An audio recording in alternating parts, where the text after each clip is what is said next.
Kaugnay po ng balitang yan, makakapanayam natin si Marawi City Mayor Majul Usman Gandamra. Magandang gabi po, Mayor Gandamra. Magandang gabi po, Jessica. Una ho sa lahat, kamusta po kayo? Nasa ligtas po ba kayong lugar, Mayor? Okay naman po ako. Actually, nandito po ako sa City Hall since yesterday. Itong nagsimulang nagkaroon ng tension dito sa Marawi City. Mayor, paulit-ulit pong sinasabi ng militar that they have control of the situation there in Marawi. Ganun ho ba ang sitwasyon? Kontrolado po ba nila ang sitwasyon? Nasaan po ba yung ISIS? May hawak din po ba silang mga lugar, Mayor, sa pagkakaalam po ninyo?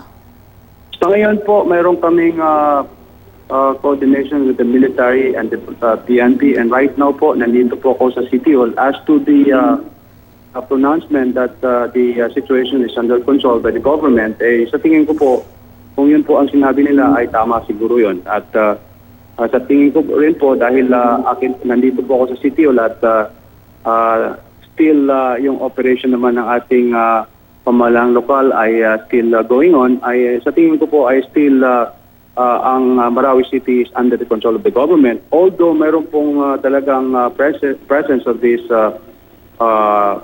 the ISIS-inspired group dito sa ating lungsod.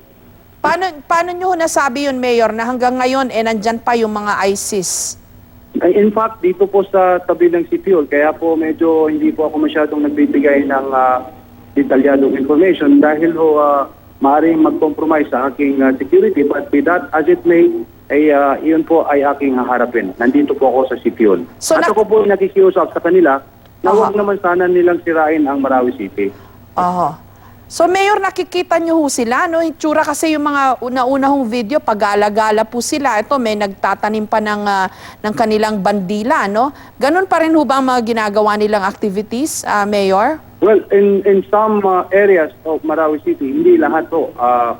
Ito pong Marawi City ay meron tayong 96 barangays. And I would say na dito po sa some areas, like for example in dito po sa may area ng Lilod, and of course in some part of Quezon Avenue and in Marinaot, and of course dito po sa tabi namin dito sa barangay Bangon ay nandito po yung presensya ng itong ISIS-inspired group. And I would say na hindi naman gano karami as compared po sa government troops.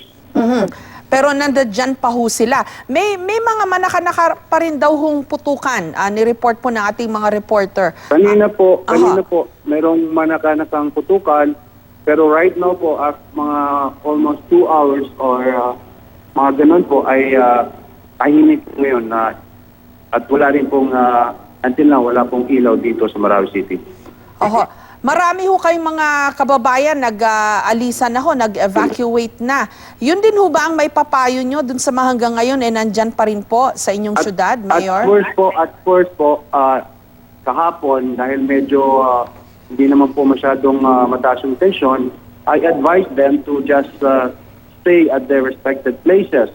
But since medyo hindi ho natin masisisi yung mga tao kung medyo nagkakaroon ng pangamba because of the itong mga information sa social network at pinapakita na may mga kontroladong areas itong ISIS-inspired group, talagang medyo natatakot sila. And we cannot blame them for that, Jessica. Kaya po, ang sa akin po, yun namang mga areas na wala namang presence of this group, ay sana dyan muna sila sa kanilang respected areas. And anyway, hindi naman siguro sila pinapasok ng mga ito. Mayor, alam niyo ho ba kung may hawak pa silang hostage? Kasi may parihong mga nababalita na hinostage daw nila. As of this moment may hostage pa ho ba sila, Mayor? Yes, Ma'am Jessica, mayroong kanina pong umaga ay mayroon pong tumawag sa akin from Cebu radio station, and then na-contact po nila yung isang sudispo at sinasabi na mayroon pong report from this certain St. Mary's Church na yung pong mga mayroon pong isang pare at isang mga I think pare at may mga kasama sila na allegedly ay na hostage po ng itong grupo na ito, the Multi Group. Aha.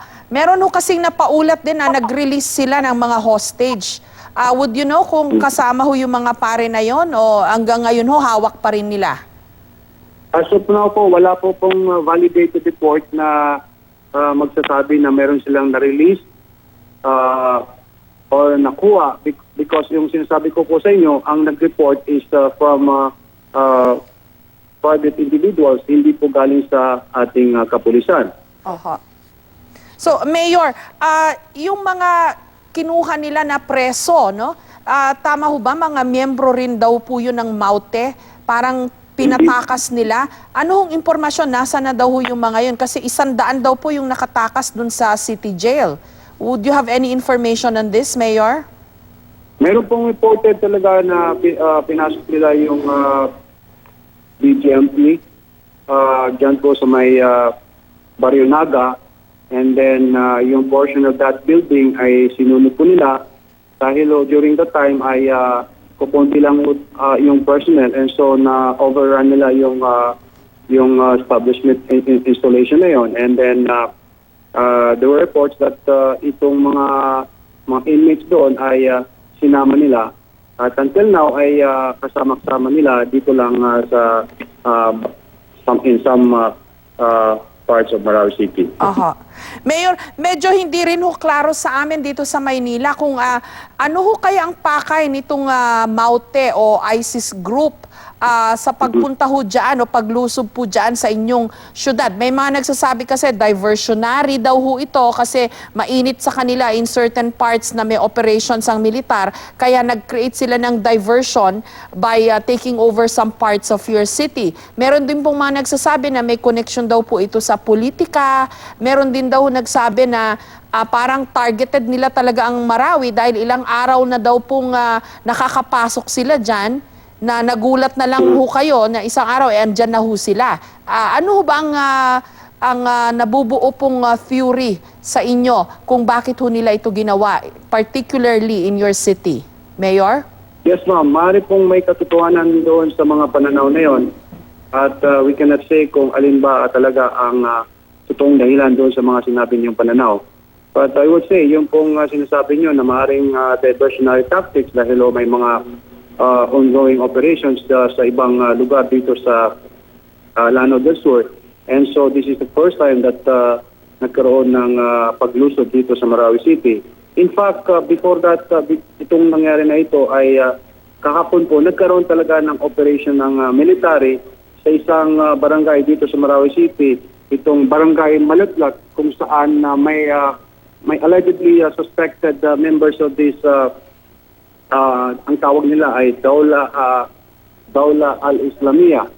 And so, ito yung ISIS-inspired group. At doon po nag-start po yung skirmishes between the government troops and this ISIS-inspired group. In fact, during that time po, between 2 to 3 p.m., ay nandoon po ako dahil incidentally, papunta rin ho ako sa one of the municipalities of Lanao del Sur in Watu Balindong kasi meron akong pupuntahan na kamag-anak na namatay. And so, hindi po ako natuloy dahil nagkaroon ng blockade. Meron po mga tangke doon ng mga military. And so, I asked them, bakit nandoon sila? Ang sinabi nila, meron pong suspected members of this Dawla al-Islamiyah or the ISIS-inspired group na nandoon at tinutugis nila. Opo. Kapansin-pansin na ho kasi yung mga nilagay ho nilang bandila all over your city, no? Kahit po dun sa yung armored car na nakuha nila, nilagyan nila nung kanilang itim na bandila. Obviously, meron ho silang mensahe na gustong iparating. Ano ho sa palagay nyo ito, Mayor? Yung balita ko po na captured nila yung sasakyan ng isa sa mga bangko dito sa Marawi, yung land bank, kasi nakapark lang sa labas. At biglaan ito, and then nakuha din nila yung isang ambulance ng provincial capital or ng the provincial capital. And some private vehicles nakuha po nila at yun po ay nilalagyan nila ng mga flags. And dito naman po sa City Hall ay mayroon mga reports but kami po, kaya po ako simula kahapon ay nandito ako, hindi na ho ako nakauwi. At dito po ako nag-stay sa City Hall at ako po ay nakikiusap sa kanila na wag naman nila lusubin ng City Hall dahil dito po kami ay hindi po kami papayag na mayroong makapasok dito na ibang grupo na mayroong ibang plano. Mayor, baka may gusto pa ho kayong mensahe na ipahatid sa national government, sa inyong mga kababayan dyan sa Marawi City. We give you the time dito po sa ating newscast. Go ahead, Mayor Majul Yes, ako po Gandamra. nagpapasalamat sa Ma'am Jessica sa pagkakataon ako nabigyan ng oras na makausap kayo at ang ating publiko. At ako yung makapila po sa ating mga kababayan na sana po wag po tayong magpanik at maging focus po tayo. Alam ko po na itong pagsubok na ito ay malalampasan natin at itong pagbigay ng mga balita na hindi masyadong validated or verified ay sana po medyo iwas-iwasan natin. At ako po naman na yung umaapila doon sa mga taong gustong ibagsak ang pamalaang lokal ng Marawi City or any administration for that matter na sana po wag na po nilang ituloy ito dahil ang natatamaan po ay ang ating mga innocent civilians. Kanya po ako humingi sa kanila ng mga pilap po sa kanila na kung mayroon silang mga grievances ay sana po wag nilang itahan dito sa ganitong pamamaraan dahil ang apektado po dito ay ang ating mga innocent civilians. At sa national government naman ay tumutulong naman, nakipag-coordinate sa atin ang Malacanang at handa po silang tumulong sa atin at sa mga military naman at saka sa PNP since meron na pong declaration of martial law ay sana po ay i-respeto po natin ang karapatang pantao ng ating mga mamamayan. Kami po ay suportado sa lahat ng lehitimong operasyon ng ating gobyerno. Maraming salamat po at ingat ho kayo dyan sa Marawi, Mayor Gandamra. Magandang gabi po sa inyo. Salamat po, Ma'am Jessica.